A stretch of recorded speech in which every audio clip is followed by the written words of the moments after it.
Saya mengajak saudara untuk merenungkan satu hal. Saya harap ini penting buat saudara. Bagi saudara yang belum tahu, biar nanti saudara jadi sadar mulai hari ini. Sebutkan kepada saya satu hal saja. Apa yang paling penting dalam hidup kita? Secara umum ya, bukan secara Kristen, secara umum. Apa yang paling penting dalam hidup kita? Jangan bilang cari uang, awas kamu. Yang paling penting, karena banyak orang mikir duit, enggak. Yang paling penting dalam hidup kita apa? Sehat. Apa sehat? Betul. Apa lagi? Bukan. Apa? Ayo yang lain. Kayak gak ada orang aja sini ah. Salah gak apa-apa, jangan takut. Yang paling penting dalam hidup saudara bukan menikah. Awas kamu bilang menikah juga. Awas. Bukan. Yang paling penting. Jelaslah. Satu-satu. Melakukan kehendak Bapa di surga. Rohani sekali kamu. Oke, yang sini. Mengerti tujuan hidup. Hampir betul. Satu lagi. Tidak apa-apa, jangan takut salah. Hampir betul. Mengerti tujuan hidup. Satu lagi. Ayo, yang belakang-belakang. Ini banyak anak-anak muda kayak opa-oma semua ini ya. Apa-apa tadi ada suara? Hidup yang benar. Bukan semuanya. Mengenal Tuhan terrohani. Oke, kita lihat Efesus 2:10. Efesus pasal 2 ayat 10. Ya, kita lihat ayat ini. Tanpa mengerti hati Tuhan ini, maka hidup kita sia-sia. Oh ya, saya tanya, bagian multimedia jadi direkam nggak ini? Jadi direkam nggak? Ini nggak direkam. DVD-nya saya minta, nggak juga. Ya, oh belum. Kemana? Efesus 2 ayat 10. Wah sayang, padahal saya sudah minta dari tadi ini. Mana ayatnya? Kita lihat Efesus 2 ayat yang ke-10. Karena kita ini buatan Tuhan, diciptakan dalam Kristus Yesus untuk melakukan pekerjaan baik yang dipersiapkan Tuhan sebelumnya. Tuhan mau, Papa kita mau supaya kita bagaimana? Hidup di dalamnya. Di dalamnya itu dalam apa? Dalam apa? Kebenaran. Bukan ya di sini not ayat 2 nih, hidup di dalamnya. Nah, hidup di dalam pekerjaan baik yang sudah dipersiapkan sebelum kita lahir. Oke, kita ambil dulu kalimat pertama. Karena kita ini buatan Tuhan. Wah, ini pengertian yang luar biasa. Papa kita itu hebat. Nah, kalau saya tanya pakai istilah perusahaan manufaktur, ya pabrik, apa kata lain bahasa umumnya buatan? Made in mana? Betul? Nah, kalau kita baca kita ini buatan Tuhan, jadi kita ini made in mana? Made in surga. Betul? Oke, pelan-pelan. Tanyakan lagi coba. Kalimat kedua, ini menarik sekali. Diciptakan dalam Kristus Yesus. Stop dulu. Tidak semua kita orang pabrik, tidak semua kita orang teknik, tapi semua kita pasti mengerti.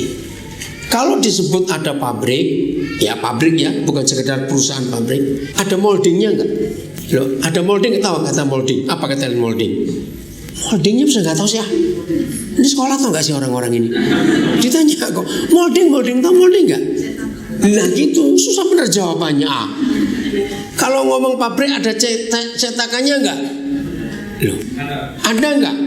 Ada. Nah baca baik-baik. Apa yang buat kita made in surga? Cetakannya siapa? Loh ayo cetakannya ini loh siapa? Kristus Yesus. Jadi kalau made in surga itu moldingnya, cetakannya Kristus Yesus, berarti hasil produksinya itu seperti siapa? Nah kamu? Loh, ditanya kok. Lah kita kayak siapa? Kayak orang tua. Jangan dong kayak orang tua gimana? Mau cetakannya Tuhan Yesus kok. Nah saudara, ini pengertian sederhana. Oke, saya lanjutkan dulu. Begitu saudara mendengar istilah atau sebuah barang made in Germany, buatan Jerman, saudara mikir apa? Kualitas. Bukan. Jerman itu selalu safety. Saya lama tinggal di Jerman. Saya belum pernah melihat negara manapun yang kami pernah kunjungi yang saya baca Jerman soal safety. Keamanan itu paling nomor satu. Jerman negara yang tidak boleh asal buat apa saja sebelum dites keamanannya, standar atau tidak. Itu hebatnya.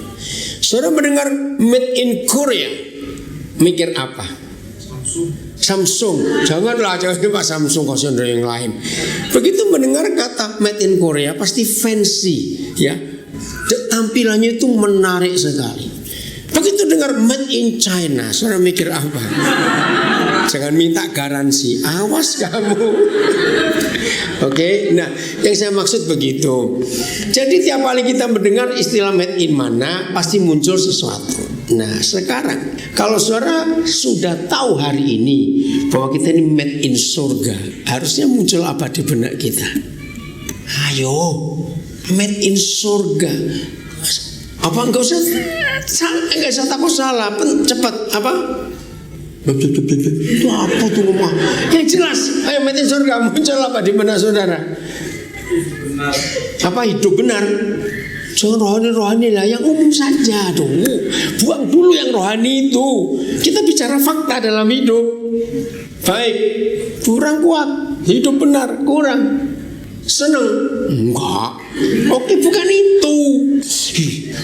Begitu mendengar made in surga, mikir apa? Tadi saya kasih contoh, made in Germany, made in Korea, made in China. Berharga.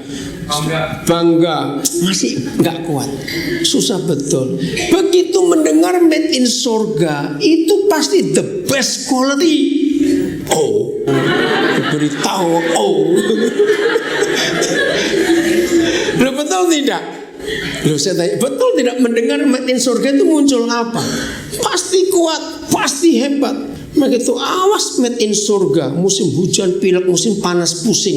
Awas kamu. Itu buatan Bekasi model begitu itu. Ngerti maksudnya? Jadi ada sesuatu yang luar biasa. Kita ini buatan Tuhan, made in surga. Lalu hal yang lebih penting supaya kita tahu, ini yang paling penting dalam hidup kita.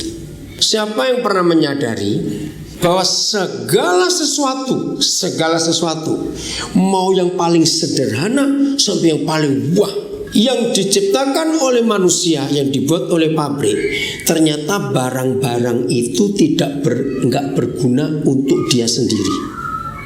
Sadar nggak maksud saya? Belum. Nah, jujur ada yang berkata tidak, itu saya setuju. Pada Mbak diem.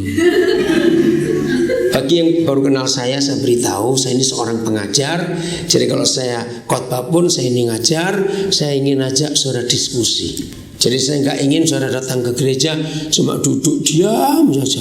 Mau ngerti nggak peduli, pokoknya ke gereja. Awas kamu.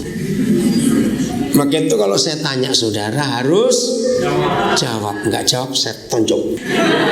Saya turun nanti. Habis diajak ngomong kok.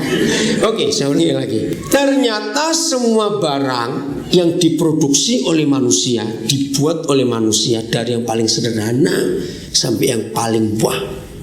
Apa? Kira-kira yang paling sederhana yang pernah dibuat manusia itu apa? Tusuk gigi itu loh. Sampai yang paling wah, bilang aja mobil apa yang terkenal yang macam-macam lah. Belum lama ini ada teman saya, dia telepon, kok dia mau beli jam tangan nggak? Jam tangan saya masih ada, ini limited edition. Oh iya? Terus kenapa kamu nawari aku? Ya mungkin mau. Saya tanya harganya berapa? Catat 4 miliar. Saya bilang gitu, 4 miliar. Enggak kepingin saya. Ngapain pakai jam hanya untuk ngeliat waktu jam 4 menit? Ini keren loh. Ya buat kamu keren, silakan lah. Kepingin aja enggak. Saya bilang pada dia, kalau toh saya punya uang, nggak mungkin saya akan belikan 4 miliar cuma sekecil itu dipakai di tangan. Oke, setuju nggak? Ya terserah, kaya duitnya silakan. Jam tangan pun diciptakan oleh pembuatnya itu bukan untuk jam tangan itu sendiri. Kursi yang sudah duduki, ada yang buat nggak? Ada, nggak usah tanya pabrik mana, nggak urusan kita. Bayangkan kalau kursi ini ketika saudara menduduki dia minggir. Saudara beli sepatu, untuk apa? Dipakai, tapi dia nggak mau. Begitu mau dipakai, lari dia. Kan nggak mungkin, ya kan nggak mungkin. Tapi inilah konsep hidup yang kita harus tahu. Ternyata tidak ada benda, tidak ada barang yang dibuat oleh manusia atau oleh pabrik itu berguna buat barang itu sendiri. Semua yang diciptakan harus berguna untuk tujuan tertentu benda itu dibuat. Ngerti maksud saya? Nah, ini masalahnya. Kalau hari ini kita sadar bahwa kita ini buatan Tuhan, kapan terakhir kali saudara merasa hidupku ini berguna buat orang lain? Ngerti gak pertanyaannya? Ayo jawab. Kapan terakhir kali saudara merasa hidup ini berguna buat orang lain? Harus begitu. Kalau saudara tidak pernah menyadari bahwa hidup ini harus berguna buat orang lain, saya tanya dulu, itu jadi jawaban. Jadi kalau saudara beli barang, ya dengar, kalau saudara beli barang, ternyata barang itu nggak mau saudara pakai seperti tujuannya, barang itu jadi apa? Rongsokan. Barang itu tidak berguna karena nggak mau digunakan sesuai tujuannya. Ayo saya minta awas, jangan main WhatsApp, SMS ini, dengarkan semua di sini, awas. Ayo jangan tunduk semua itu, awas, tunduk yang tunduk, lihat, serius. Ini yang saya maksud dari awal tadi. Sebutkan kepada saya hal yang paling penting dalam hidup ini. Maka jawabannya adalah harus berdampak buat orang lain. Amin. Harus, tidak boleh tidak. Jangan hidup ini hanya cuma jalanin rutinitas. Malam harus tidur, pagi harus bangun, setelah bangun begini, setelah begitu berangkat ke kerja atau sekolah atau kuliah terus, tunggu selesai pulang atau jalan-jalan sebentar makan, tidur lagi terus begitu. Maka kalau begitu keadaannya, Tuhan nyesel ciptakan kamu, gitu aja sudah. Karena gak pernah berguna untuk yang lain. Berarti maksud ini, buatlah hidup ini betul-betul berguna buat yang lain. Karena Tuhan mau. Maka itu Efesus 2:10 tadi, Ia mau supaya kamu hidup di dalamnya. Hidup di dalam apa? Di dalam sebuah keputusan bahwa ada yang Tuhan tetapkan sebelum kita lahir, yaitu melakukan perbuatan baik. Saudara, sesimpel apa, sesederhana apa yang kita buat untuk orang lain? Maaf saya cerita, percayalah bahwa Tuhan mau pakai kita. Saya seperti contoh saya, maaf ya saya cuma cerita, jangan mikir macam-macam. Saya sampai hari ini saya tuh gak pengen beli mobil, padahal saya bisa beli, maaf ya. Kenapa saya gak pengen punya mobil pribadi? Konsep saya adalah saya senang naik angkot, naik taksi, supaya saya bisa bertemu dengan banyak orang dan saya bisa berkati orang-orang itu. Tadi pagi saya naik taksi dengan Doni dari Tanjung Duren ke Kapuk. Nah, kami nggak tahu alamatnya di mana. Nah, cuma dapat warta gereja, kami tunjukkan kepada supirnya. Oh, Bapak pendeta, kok tahu Pak? Nah, cara Bapak ngomong, wih hebat juga kalau begitu. Orangnya baik saudara, namanya Prayitno. Nah, saya kalau ketemu orang Jawa, saya ngajak ngomong Jawa. Saya tahu Pak, kira-kira tempatnya saya tahu. Orangnya baik sekali. Saya ngomong soal kehidupan, saya ngomong soal macam-macam. Ternyata cepat, hanya 23 menit, nggak ngebut, jalan pas sepi. Nah, begitu masuk kompleks, apa namanya, danau apa itu yang di GKJ Kapuk ini, Giris Gesindra apa? Bukan, lihat di warta saudara itu ada alamat Danau Gesindra. Oh, Grisenda. Saya tuh nggak tahu gitu loh. Ini sopir taksi baik sekali. Dia nanyakan baik-baik kepada satpamnya. Oh, deket situ. Sudah, karena mereka tahu saya pendeta, saya ngomong soal kehidupan. Saya lihat argo 51.000 gitu. Nah, saudara, maaf, saya cuma cerita, jangan mikir macam-macam. Enggak, saya cuma mau cerita saja. Saya keluarkan uang 100.000. Ketika dia mau buka dompet untuk ngembalikan, enggak Pak, untuk Bapak semua. Tuhan Yesus memberkati. Saya bilang, cari makan yang enak kali ini, begini Pak. Walaupun saya tahu Bapak mungkin gak pernah makan sekali makan sampai 50.000, kan sisanya 49.000. Bapak makan yang enak. Saudara, dia terima uang itu, wajahnya itu berubah. Saya masih di dalam. Dia cepat-cepat buka pintu. Dia bukakan pintu saya. Dia bilang, Bapak kok baik betul. Saya bilang, karena Tuhan Yesus mengajar saya begitu. Jadi sampai hari ini saya lebih senang naik angkot, naik kendaraan umum. Kalau saya naik angkot, saya lihat berapa orang di situ yang kelihatannya sedih, susah, saya langsung bayar. Kalau dia turun duluan, saya akan bilang, turun aja duluan, nanti saya bayar. Saya akan bilang kepada mereka, mungkin kita gak pernah ketemu lagi, tapi saya titip satu kehidupan. Jadi jangan takut ngomong tentang kasih. Gak ada orang yang menolak, katakan amin. Loh, kok gak percaya? Kemarin kami berempat, ini ada anak saya 3 di situ, dari simposium di Kartini, GKJ Kartini. Nah, terus waktu pulang, panitia membawakan 3 kotak. Mereka, karena saya nggak mau. Nah, ternyata makan ini nggak dimakan. Nah, saya mulai cari mangsa ini. Siapa yang harus dapat 3 kotak ini? Nah, pas kami mampir ke Alfamart di Tanjung Duren, karena saya mau beli sesuatu, saya digerakkan, kasih ke tukang parkirnya 1 kotak itu. Waduh, wajahnya berterima kasih betul. Saya bilang, Tuhan Yesus memberkati. Orang pasti ingat, karena saya percaya Roma pasal 10, barang siapa berseru pada nama Tuhan, dia akan diselamatkan. Nah, sampai tempat kami tinggal di Greenfield, pagar sudah ditutup, jadi gak ada satpamnya. Jadi kami harus putar di pintu utama. Nah, tinggal 2 kotak. Nah, saya kenal satpamnya. Sebelum belok, saya bilang anak saya, tolong buka pintu. Saya panggil mereka. Datang. Terima kasih dapat 2 kotak makanan itu. Pernah satu kali saudara kami ikut tur ke Israel lewat Mesir. Ternyata pesawat terlambat sehingga jam makan kami terlambat. Jadi harusnya makan tiba itu jam 7, kami nyampe di Kairo jam 11 malam. Orang sudah capek semua, malas makan. Jadi makanan berlebih.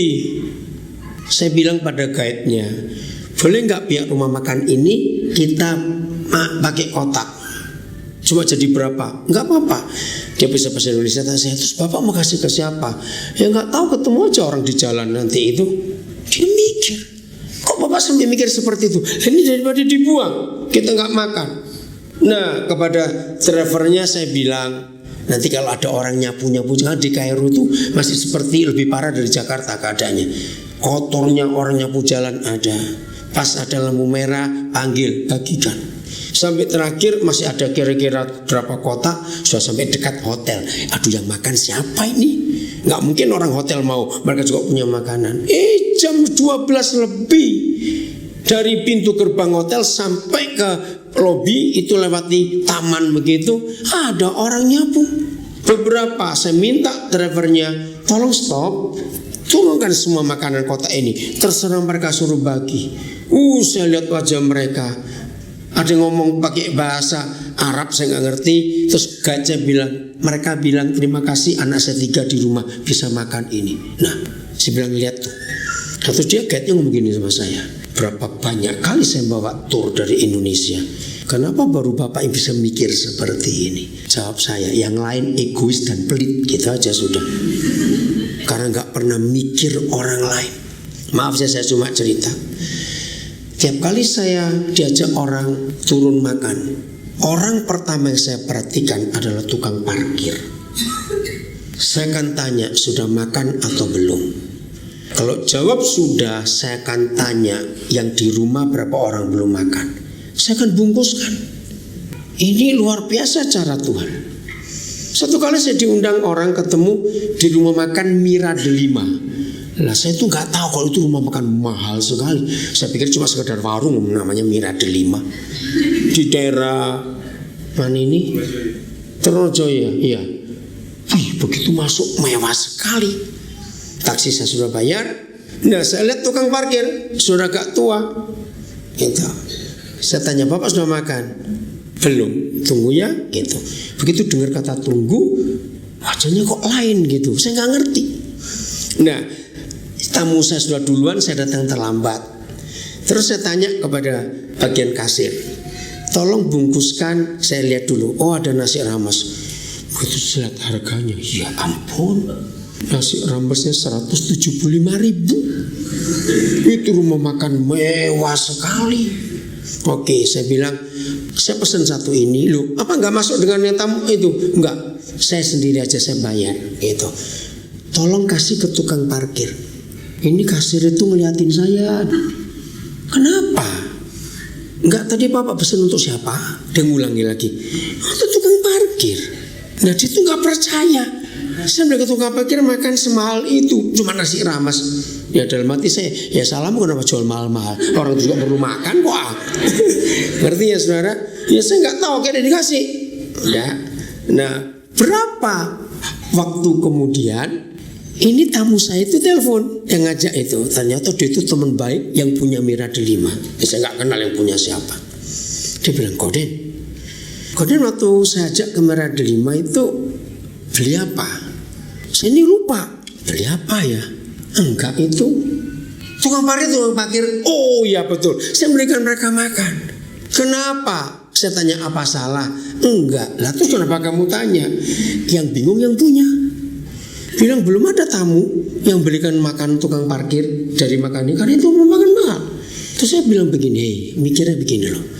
Semua orang itu perutnya sama, saya bilang. Mau orang kaya, orang miskin.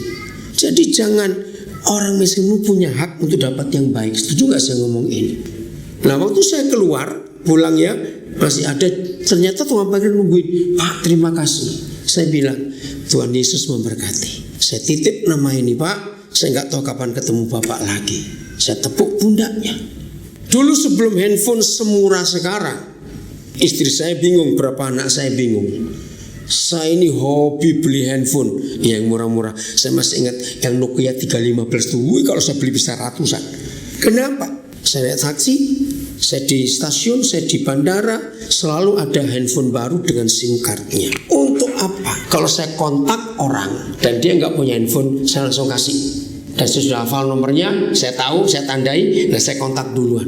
Itu kebiasaan saya. Tapi kalau saudara minta saya nggak kasih itu dulu. Awas kamu.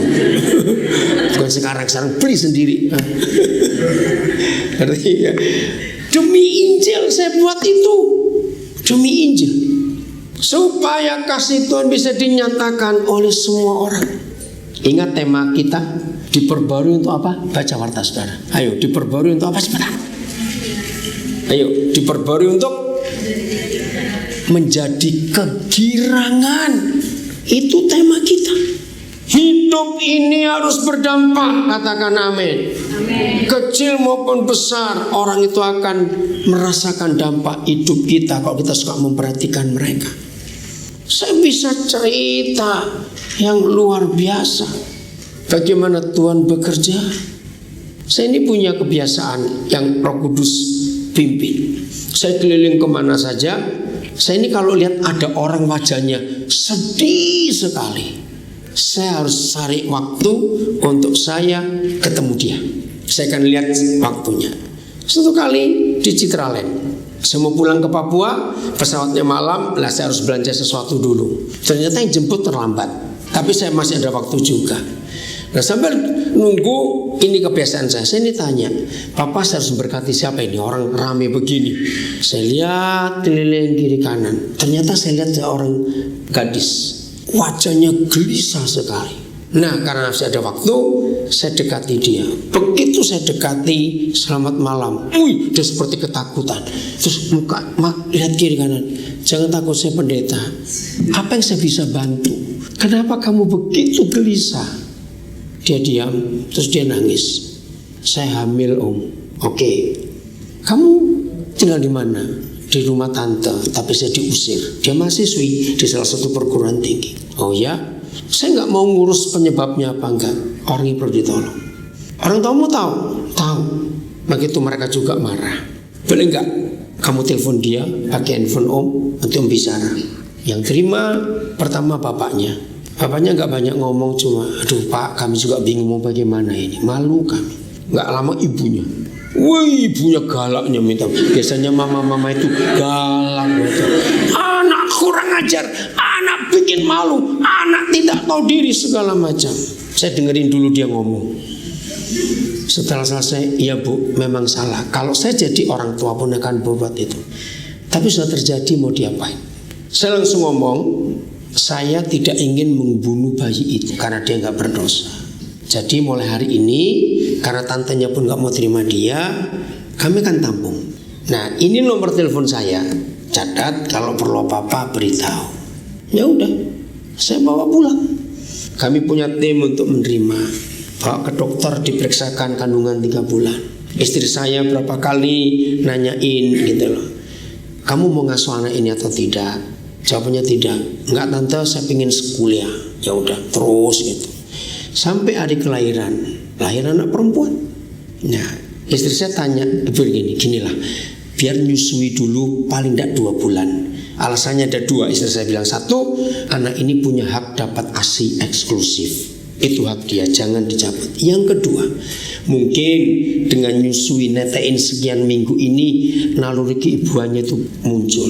Ternyata sampai 2 bulan ditanya lagi tetap tidak mau. Ya udah, saya bawa ke Papua. Umur 2 bulan ini cewek.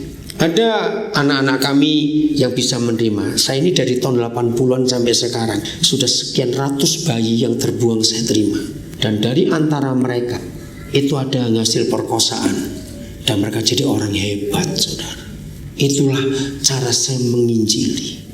3 hari lalu lahir di Malang. Sekarang lagi ditampung di rumah anak saya. Bayi laki atau perempuan yang Joy cerita kemarin lupa. Laki, iya. Baru 3 hari ini lahir. Saya kirimkan duit untuk biaya rumah sakit. Pokoknya gak ada anak bersalah. Kita harus terima anak itu. Akhirnya mahasiswa ini pergi. Sekarang kami sudah putus hubungan atau kemana. Dan bayi itu sudah umur 3 tahun lebih sekarang. Anak itu cantiknya luar biasa. Ngerti? Lah itu bayi siapa itu nangis tuh? Kan dimana itu? Oh. Kalau nggak mau kasih saya ya, oke. Kalau nggak mau, jangan siksa anak-anak itu, jangan. Oh iya kasihan. Oh ya nggak apa-apa. Saudara, Injil harus disampaikan kepada siapa saja.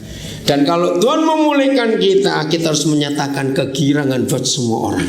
Amin. Itu yang Tuhan mau dalam hidup kita. Jadi saya ini sudah biasa bawain bayi-bayi di pesawat. Dan bersyukur kepada Tuhan, sekian banyak kali saya bawa bayi di pesawat, gak pernah nangis. Itu anugerah Tuhan yang luar biasa. Pramugari-pramugari yang kenal, yang tahu saya bilang hebat sekali. Ya orang tahu nganggap itu cucu saya. Enggak, pasti enggak, bukan anak saya, sudah tua begini, punya anak sekecil itu gimana. Enggak tahu diri betul-betul. Nah kalau ditanya, lu mana orang tuanya? Oh jadi guru lagi ngajar. Saya bilang gitu aja, memang guru kok di sana. Oke saudara, apapun kita bisa buat. Nah, satu kali tanggal 14 Juli yang lalu, saya di Jayapura. Ya, inilah proses saya ingin cerita bagaimana hidup ini punya dampak ke orang lain. Ya, saya diundang ke satu gereja. Ternyata saya datangnya kepagian. Akhirnya saya bilang pada salah satu pengurus gereja, boleh nggak antar saya mau cari sesuatu. Akhirnya saya diantar ke sebuah mall, tapi nggak mall besar, kecil. Setelah saya bayar keluar, nah ada meja kursi untuk kayak apa itu food court gitu ya. Nah tiba-tiba saya lihat agak jauh ada 2 orang, kelihatan suami istri tapi masih muda. Wih itu mukanya leceknya luar biasa. Terus saya bilang kepada pengurus gereja, ada waktu sebentar ya, saya mau ketemu mereka. Dia tanya, oh bapak kenal? Enggak, saya baru tahu di situ kok. Akhirnya saya duduk dengan mereka. Saya kenalkan, saya Pendeta Daniel Alexander. Maaf kalau saya ganggu waktu saudara. Apa yang saya bisa bantu? Saya lihat aja saudara begitu tertekannya. Begitu dengar kata pendeta, si istri nangis saudara. Oke, saya diamkan dulu. Kami itu lagi kesulitan pak. Kami itu ditipu orang. Kami itu dari Jakarta. Sudah 3 bulan ini kami lontang-lantung di Jayapura. Nginepnya pindah-pindah. Hanya orang yang penuh belas kasihan. Tapi kan gak bisa lama-lama. Ternyata mereka 2 ditipu. Nah si suami ini chef di sebuah hotel terkenal. Di tamu hotel itu ada orang dari Jayapura. Ternyata janjiin yang macam-macam untuk dibukakan restoran segala macam, tapi harus ada perjanjian, kamu taruh uang dulu. Nah, karena begitu meyakinkan, dia percaya. Hasil kerjanya selama sekian tahun, yang 100 juta sekian itu ditaruh semua. Uang dikirim, mereka berangkat, orang itu lari. Sampai hari itu gak ketemu lagi di mana. Anaknya 2 dititipkan ke mertuanya lagi. Sudah 3 bulan terpisah. Maka itu si istri nangis mikir anak. Yang pertama baru umur 1 tahun 9 bulan, yang kedua baru 8 bulan. Ditinggal begitu saja. Woi, langsung saya cepat bergerak. Oke, saya bilang, karena saya mau ibadah. Kalau mau ikut, ayo. Setelah ibadah saya akan ngomong lagi. Ya mereka ikut. Habis terpaksa mau kemana sudah nggak tahu. Ikut, selesai ibadah, saya bereskan, saya minta tolong berapa pengurus gereja, tolong carikan tempat bagaimana. Nah, kebetulan di Biak, ya belum lama salah seorang anak kami itu berbuka rumah makan. Tapi ya cuma asal-asal aja, nggak ada chefnya. Saya tawarkan, hei kamu dapat saudara baru ini, saya bilang begitu. Kami nggak punya anak kandung. Kalau saya bilang anak itu anak-anak rohani semuanya, kami nggak punya anak kandung.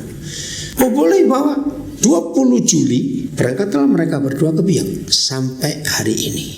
Tanggal 30 Juli saya bayar, tiket saya bayari. Istrinya saya beri tiket untuk ngambil anaknya, bawa. Akhirnya rumah makan itu dibenahi, semua diubah. 16 Agustus peresmian. Dan bupati hadir, karena ibu bupati itu sangat sayang dengan anak-anak muda. Wah, sekarang jadi rumah makan terbaik di Biak. Baru 16 Agustus. Luar biasa. Dibuat seperti apa itu, taman, restoran taman. Cantik sekali dekorasinya, semuanya, masakannya jadi macam-macam. Tuhan selamatkan mereka. Saya bisa cerita banyak hal. Dan ini ada berapa saksi di sini, ada berapa anak saya hadir. Saudara, saya itu nyekolahkan orang dari tahun 81. Ya, saya cuma cerita untuk kemuliaan Tuhan. Saya nyekolahkan orang itu dari tahun 81. Tuhan taruh beban di hati saya untuk buka sekolah-sekolah. Maka itu sampai hari ini kami bisa buka sekolah-sekolah gratis di Papua. Gratis. Guru-gurunya adalah anak-anak kami yang kami biayai untuk kuliah. Dan itu sungguh anugerah Tuhan yang luar biasa. Kebahagiaan kami suami istri adalah kalau kami menghadiri wisuda anak-anak itu. Terakhir dengan istri saya menghadiri wisuda pas kami berdua itu 31 Agustus yang lalu di Jogja. Anak dari Mentawai, dari kampung betul. Kami biayai dia lulus. Nanti akhir bulan ini dia akan gabung dengan kami ke Nabire dengan ilmunya itu. Nah, itu yang kami kerjakan. Hidup kami itu ingin berdampak. Kami ini sadar bahwa kami ini buatan Tuhan. Nggak boleh hidupannya untuk diri sendiri saja. Lakukan itu. Wah, ini kok lihat wajahnya nggak enak semua ya. Nggak enak kenapa? Dengar ya. Musuh Injil itu bukan setan. Ingin tahu atau tidak? Kalau nggak ingin tahu saya nggak ngomong sayang. Ingin tahu atau tidak? Betul. Kalau ingin tahu awas kamu. Musuh Injil itu orang Kristen kaya yang pelit. Nah, itu dia. Apa musuh Injil? Lupa. Jawab dengan tertawa dulu ayo. Apa musuh Injil? Orang kaya pelit. Itu musuh Injil. Orang pelit itu pasti masuk neraka. Lo serius? Walaupun gak berzina, gak membunuh, kalau dia pelit pasti masuk neraka. Ingin tahu ayatnya tidak? Loh, ditanya kok. Ingin tahu ayatnya tidak? Betul? Tahu risikonya kalau sudah tahu? Risikonya begini, Tuhan Yesus berkata, kalau kamu melanggar hukum, tapi karena kamu belum tahu hukum itu, maka kamu gak berdosa. Tapi kalau kamu sudah tahu hukum dan melanggar itu dosa, nah saudara milih yang mana? Kan saya baik hati bukan? Itu loh, pintunya di situ. Kalau saudara nggak mau dengar, keluar dulu 5 menit balik lagi. Ngerti? Oke, karena saudara ingin tahu, saya tunjukkan Lukas 16 ayat 9. Ini baru salah satu. Di surat Korintus ada, di kitab Wahyu ada. Ditulis orang kikir itu salah satu penghuni neraka. Loh, betul tidak? Orang pelit. Lukas 16 ayat 9. Perhatikan ini. Dan aku berkata kepadamu, ikatlah persahabatan. Nah, arti kata ikatlah persahabatan seperti Efesus 2 perbuatan baik. Semua ini berkata penginjilan. Penginjilan yang paling baik itu dengan menjalin persahabatan, betul tidak? Dan itu perlu waktu. Ini ayatnya. Saya ulangi. Dan aku berkata kepadamu, ikatlah persahabatan dengan mempergunakan siapa? Saya nggak tanya apa loh, karena ini pribadi. M-nya huruf besar. Mamon yang tidak jujur. Siapa mamon yang tidak jujur itu? Loh siapa? Uang. Mamon itu setan yang jahat sekali pada masa itu. Maka itu saya mengajak teman-teman saya yang lain, ayo kembali istilah Tuhan Yesus, uang itu setan. Nah bayangkan kalau semua kita begitu, gini, anak-anak minta setan 20.000. Banyak betul. Aku pinjam setan 4 juta. Nah setanmu berapa di bank? 4 miliar. Ngerti nggak? Karena uang itu memang setan. Loh kok hilang? Belum selesai saya bacain. Mana ini ayatnya? Ulangi lagi. Dan aku berkata kepadamu, buatlah penginjilan dengan mempergunakan uang yang tidak jujur. Kenapa uang disebut tidak jujur? Karena satu-satunya benda yang banyak dipalsu adalah uang. Betul? Supaya jika uang itu, teruskan, tidak dapat menolong lagi stok. Apa arti kata uang tidak dapat menolong lagi? Maksud nggak ngerti sih. Apa artinya uang itu nggak dapat menolong orang yang punya uang itu loh? Nah, mati. Orang kaya mati juga nggak? Berarti uang nggak bisa beli nyawa. Kiloan, catat itu. Oke, saya buktikan. Saudara berkata nggak punya uang itu masalah atau bukan? Orang berkata nggak punya uang itu masalah. Betul atau salah? Salah. Loh, dengarkan baik, dengar. Kalau saudara berkata nggak punya uang itu masalah, logika saudara berkata orang kaya nggak punya masalah. Loh ya atau tidak? Ditanya ini kok diam saja. Tadi ngomong apa ya? Cepat saya buktikan. Tadi ngomong nggak punya uang masalah. Artinya orang kaya nggak punya masalah karena kan uangnya banyak. Lu ya atau tidak? Coba jawab. Faktanya orang kaya berarti bukan pada uang, goblok. Bukan pada uang. Lo betul atau tidak? Saya tanya kok tertawa. Ulang. Gak punya uang, saudara berkata masalah. Padahal yang punya uang. Nah, jadi yang masalah itu yang mana? Bukan pada uangnya, pada otakmu itu. Alkitab berkata 1 Timotius 6 ayat 8, asal ada makanan pakaian cukuplah.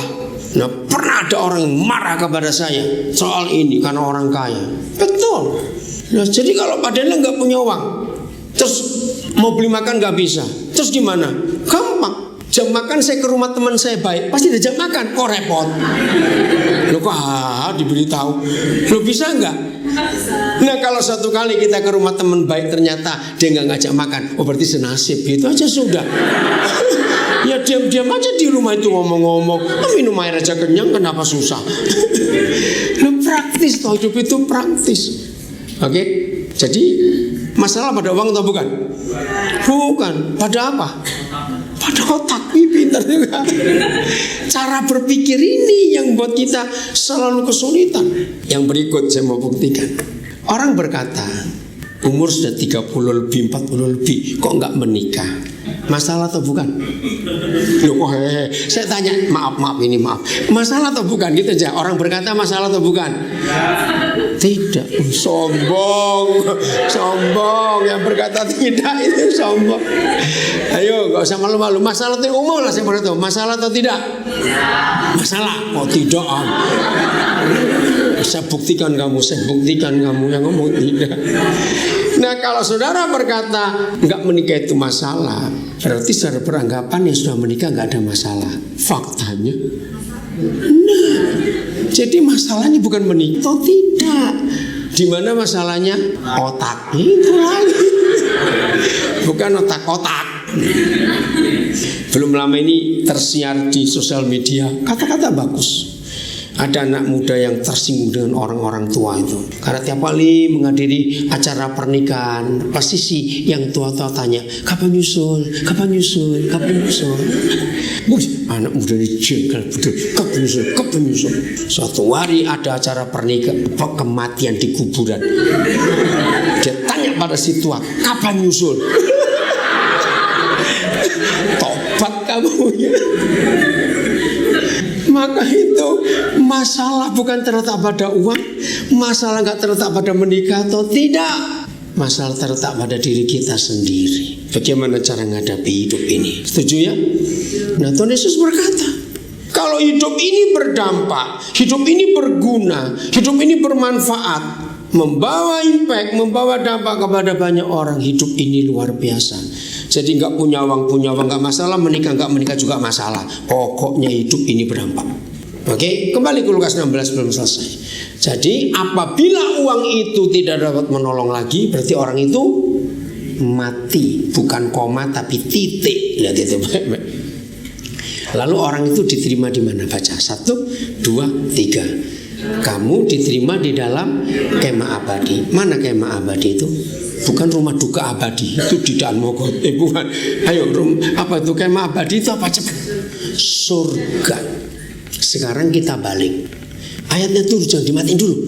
Ayo, ya tunggu ya, kita balik. Jadi kalau ada orang punya uang, tapi nggak dipakai untuk penginjilan, lalu uang itu nggak bisa nolong lagi, orang itu mati. Apa kebalikan rumah abadi?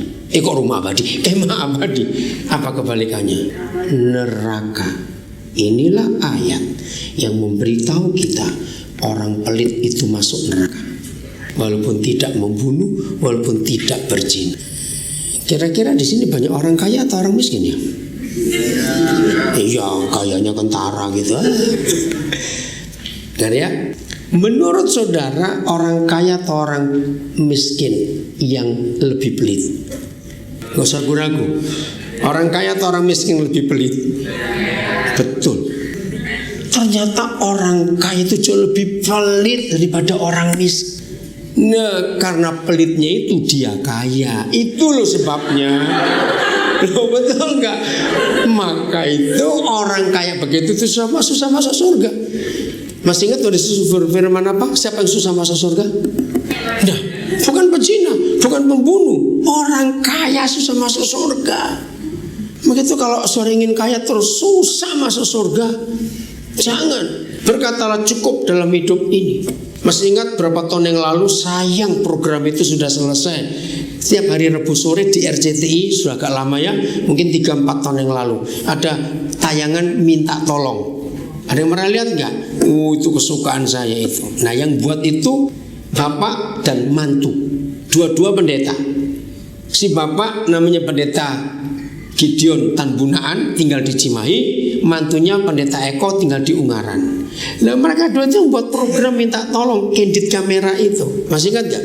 Semua adegan itu menjawab, yang suka menolong justru yang miskin, yang pemulung, tukang beca, betul nggak? Tapi ketika orang-orang kaya turun mobil, masuk ke toko, maaf, saya nggak ada waktu, maaf. Nah, setelah sekian waktu kok nggak ada lagi tayangannya. Saya telepon mereka berdua, wah sudah ketahuan kok dia nggak lucu lagi. Oh ya sudah selesai kalau begitu. Tapi itulah fakta. Ternyata yang lebih pelit itu orang kaya, bukan orang miskin. Catat itu baik-baik. Hidup berdampak itu lewat Injil yang Tuhan berikan lewat hidup kita dengan fasilitas dan kapasitas yang ada. Setuju saya ngomong ini? Ayat terakhir 2 Korintus 8 ayat 1-4. Jadi ingat ya, suatu kali saya ditanya oleh seorang, saya kenal baik orang ini. Tiba-tiba dia ketemu saya, kamu tuh kenapa? Dia tuh pakai ketakutan rokok, dan saya ini baru pulang gereja. Tapi saya tuh gak percaya, ngomong. Pelan-pelan dulu ngomong, kenapa? Dia ternyata gini, tadi di gereja ada kesaksian, ada orang mati 3 jam dibawa ke neraka terus hidup lagi. Terus ada apa dengan kamu? Saya tanya. Gini loh, waktu dia di neraka ternyata dia ketemu 3 pendeta yang dia kenal. Nah, dari 3 pendeta disebut satu, saya itu kenal itu pendeta saya baru mati memang. Kok bisa di neraka? Gimana? Saya bilang gini, sorry ya, saya gak kenal pendetamu. Saya pun gak mau diberitahu, saya bilang. Tapi saya bacakan ayat ini. Kalau pendetamu khotbahnya bagus, hidupnya tidak berzina, tidak mabuk, tidak mencuri, tidak dendam, tapi pelit, pasti di neraka juga. Dengar baik-baik. Kok jadi sunyi-sunyi? Halo. Ngerti nggak firman ini sekarang? Maka itu pelit, awas. Fisika untuk Myanmar sebulan itu perlu berapa biayanya? Kalau rupiah, jangan pakai uang kyat, jangan nggak ngerti itu. Rupiah berapa kira-kira? Ada nggak? Oh, berapa sebulan rupiahnya kira-kira untuk Myanmar? Semuanya pokoknya biaya apa saja? Kira-kira sih. Berapa? 60. Oh 10. Kecil itu. Betul gak saya bilang 10 juta itu kecil? Nah, maaf saya cuma tanya. Maaf para majelis yang tersinggung. Lalu dari GKJ semuanya atau berapa ini kirimkan tiap bulan? Maaf saya cuma tanya ini. Full 100%. Oke. Kira-kira kalau ditambah lagi 10 juta tiap bulan, kalian dua bisa lebih banyak dikerjakan gak? Nah, ayo yang KU, ini KU berapa? Kebaktian umum berapa ini? 4. KU 4 kumpulkan. Ini kan orang kaya itu, lihat bajunya kan bagus, itu merek suatu merek sepatunya, itu merek awas. Saya percaya di KU 4 ini untuk kumpul 10 juta buat Myanmar kecil. Betul enggak? Itu lihat tuh. Dari alis suara, make up suara sudah berapa ratus ribu itu dipakai. Ayo, perfumemu sudah berapa itu? Betul? Lo ngerti nggak saya ngomong ini? Mampu nggak kalian kumpulkan 10 juta mulai hari ini setiap bulan? Nggak tiap hari kok.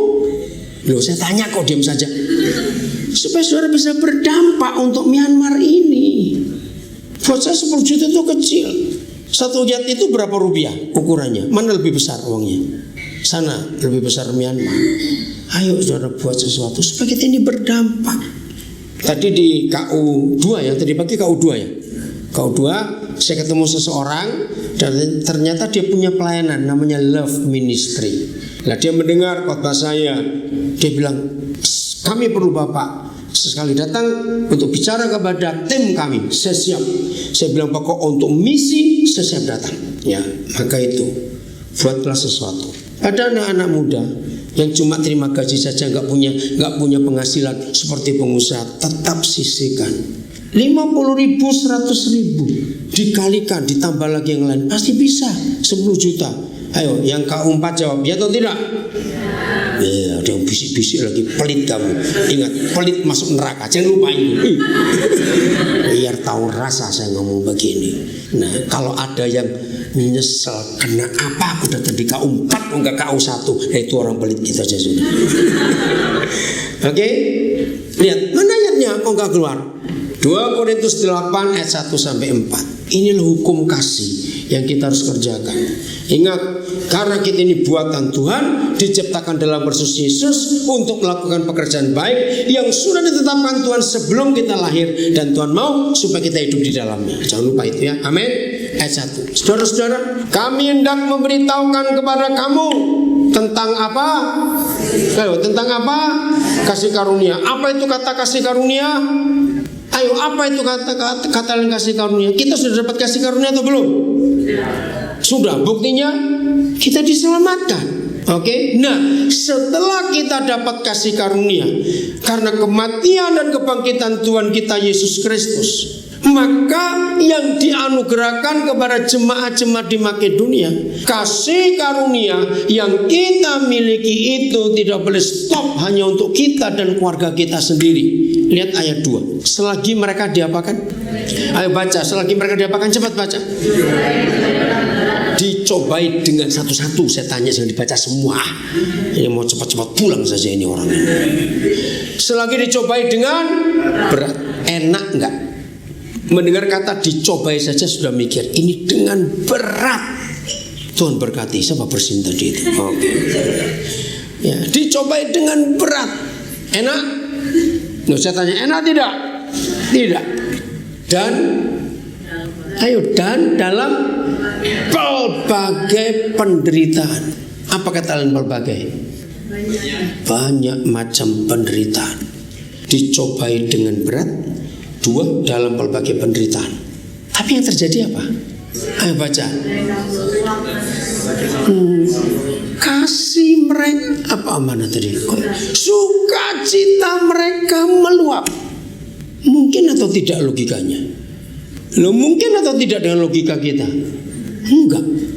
Apa yang meluapkan sukacita mereka nanti kita temu. Terus yang ketiga, meskipun mereka, ini yang mengagetkan sekali. Ketika kondisi gereja-gereja di Makedonia itu lebih baik kita atau lebih baik mereka? Kalau kita lihat kondisi seperti ini, jauh lebih baik kita. Dicobai dengan berat dalam berbagai penderitaan, sukacita mereka meluap meskipun mereka sangat miskin. Siapa tahu bedanya miskin dan sangat miskin itu apa? Cepat, yang bisa jawab saya kasih hadiah, tapi beli sendiri. Ayo cepat. Apa itu? Miskin itu apa? Sangat miskin itu apa? Cepatanlah saudara. Ayo, miskin itu bagaimana? Sangat miskin itu bagaimana? Ayo cepat. Oke, udah berkelamaan. Hampir betul. Siapa namanya? Liturgis tadi? Lydia, hampir betul. Miskin, jadi gimana? Nggak ada, masih punya sesuatu. Kalau sangat miskin, nggak punya sesuatu. Yang betul gini, miskin itu nggak punya apa-apa. Kalau sangat miskin, apa-apa tidak punya. Itu terjemahan yang betul. Hebat ya. Nah, sekarang bayangkan kalau apa-apa saja tidak punya. Namun ini penting, baca sama-sama 1, 2, 3. Namun mereka kaya dalam. Nah, saya itu mikir, apa sih terjemahan yang tepat kaya dalam kemurahan? Suka memberi. Lah masalahnya diberi itu apa? Masa kentutnya? Lo pasti tidak punya apa-apa. Dalam pelbagai pencobaan, dicobai dengan berat. Dalam pelbagai penderitaan, sangat miskin. Hebat gak mereka? Seharusnya seperti itulah gereja yang benar. Katakan amin.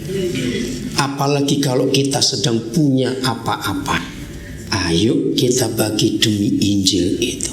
Dan saudara gak perlu jauh-jauh. Di depan kita ada proyek untuk Myanmar. Mau berbuat mulai hari ini?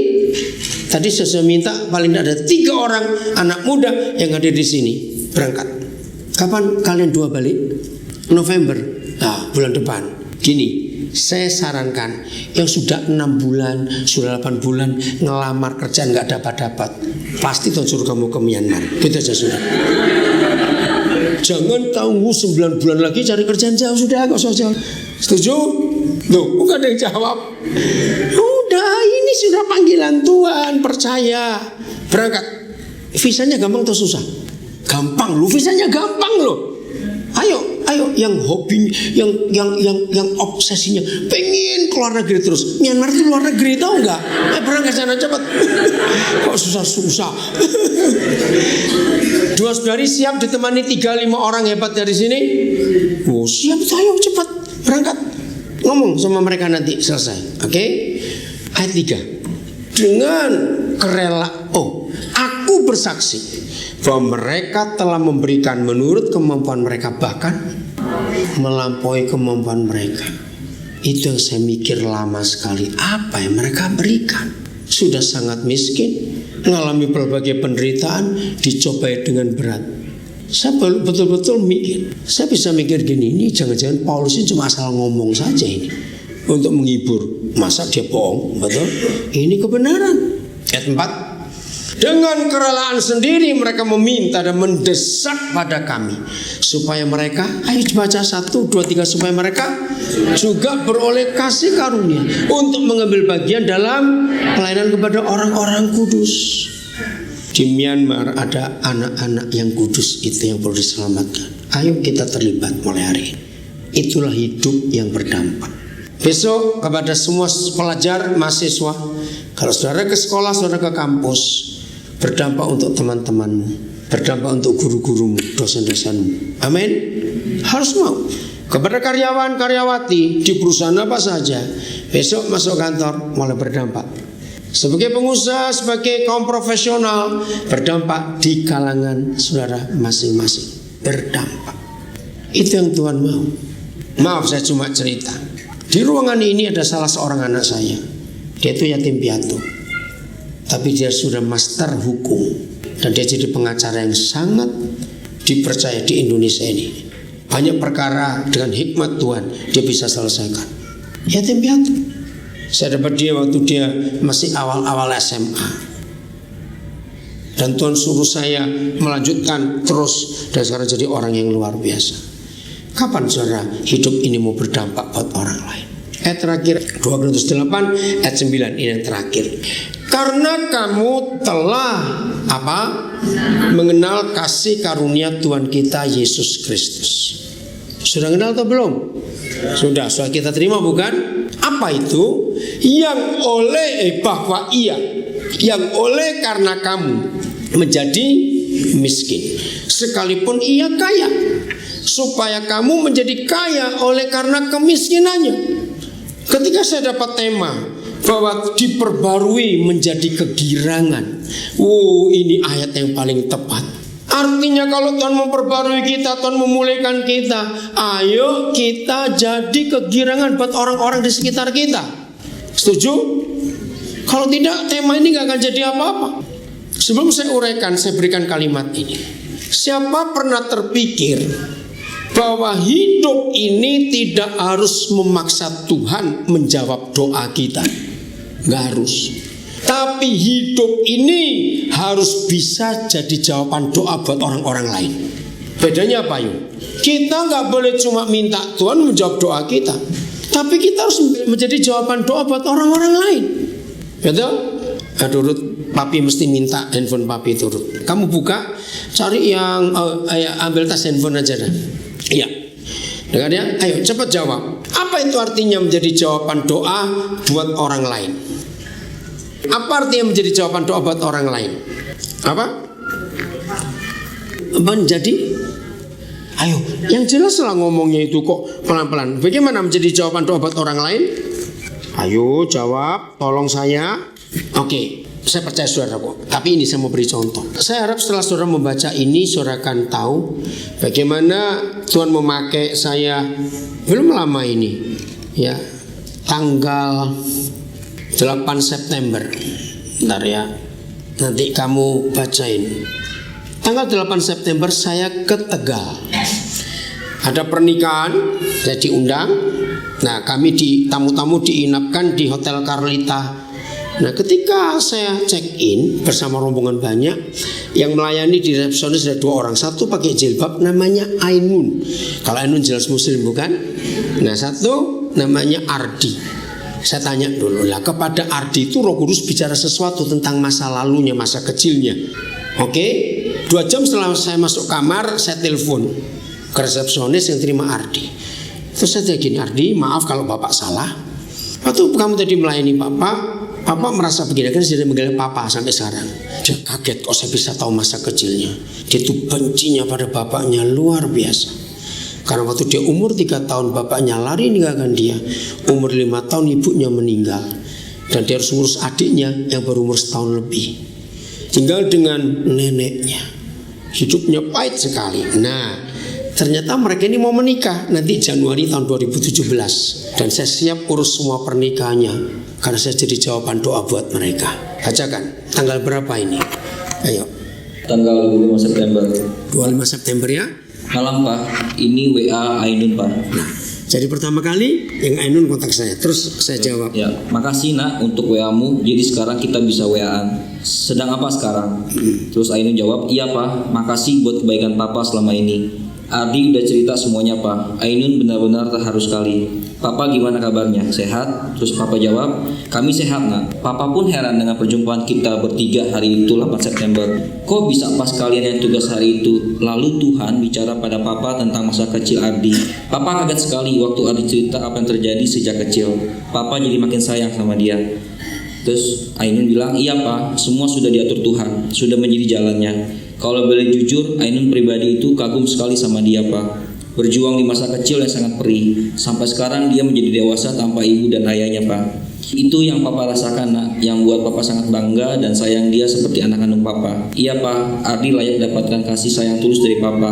Apalagi Ainun yang benar-benar sudah tahu dia dan semua keluarganya. Cuma berharap Tuhan kasih masa depan yang membuatnya lupa akan rasa sakit semasa kecilnya.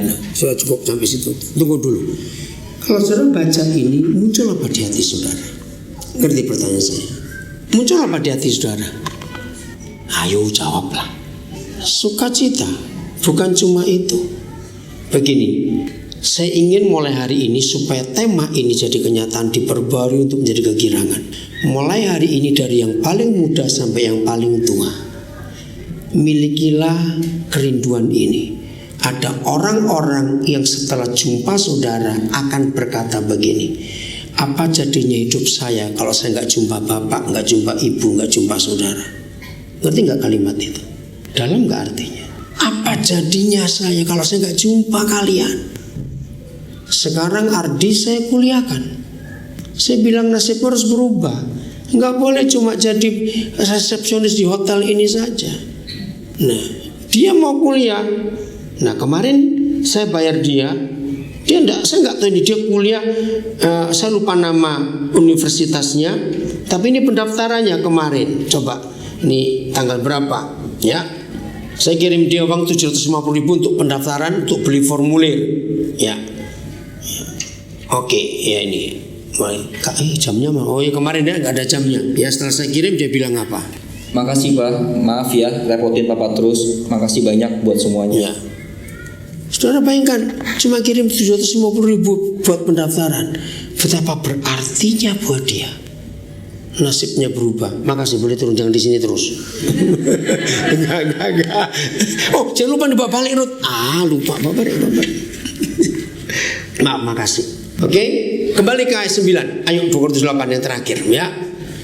Karena kamu telah mengenal kasih karunia Tuhan kita Yesus Kristus, bahwa Ia yang oleh karena kamu telah menjadi miskin sekalipun Ia kaya, supaya kamu menjadi kaya oleh karena kemiskinannya. Kalau saudara cuma baca begitu saja, saudara gak akan ngerti artinya. Ini dahsyat sekali.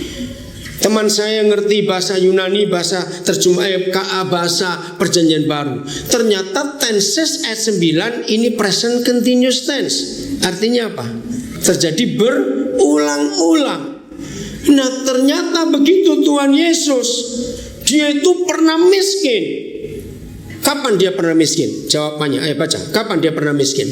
Ketika dia membuat kita kaya. Betul tidak? Nah, bagaimana orang kaya bisa menjadi miskin gara-gara memperkaya orang lain? Artinya, bagaimana cara memberinya? Ini bahasa Indonesia, ini bahasa Indonesia. Saya ini tanya, kalau ada orang kaya sampai jadi miskin gara-gara dia memperkaya orang lain, itu artinya bagaimana cara dia memberi? Semuanya. Ini yang Tuhan cari. Maaf, saudara yang berkenal saya nggak akan percaya, tapi ini di sini ada beberapa anak-anak saya mereka tahu. Saya kalau memberi itu sampai habis, dan saya nggak pernah takut kekurangan. Nanti pasti ada lagi. Saudara, ini ayatnya. Jadi begini, misalnya kita ini rombongan miskin yang pertama jumpa Yesus.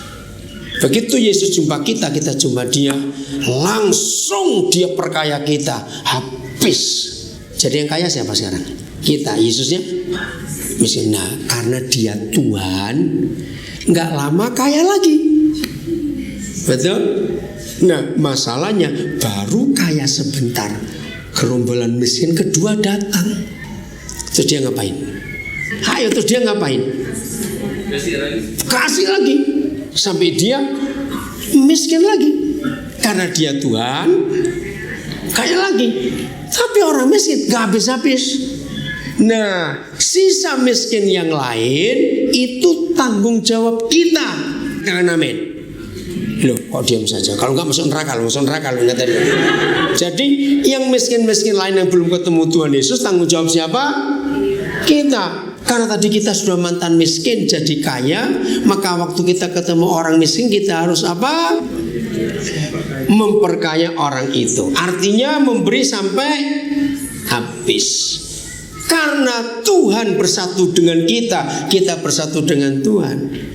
Dapat lagi nggak? Dapat, masa tidak? Nah, waktu kita dapat lagi, baru kaya sebentar, muncul miskin yang lain lagi. Ngerti maksudnya? Teruskan itu.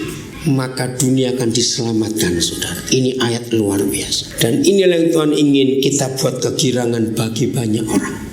Mau melakukan itu mulai hari ini? No, diam-diam saja. Udah, yang pura-pura tulis silakan sana, sudah.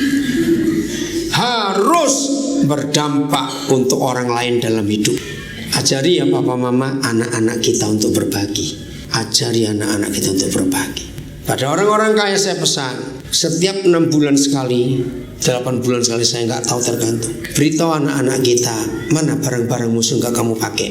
Tas, baju, sepatu, kaos kaki, mainan. Kumpulkan.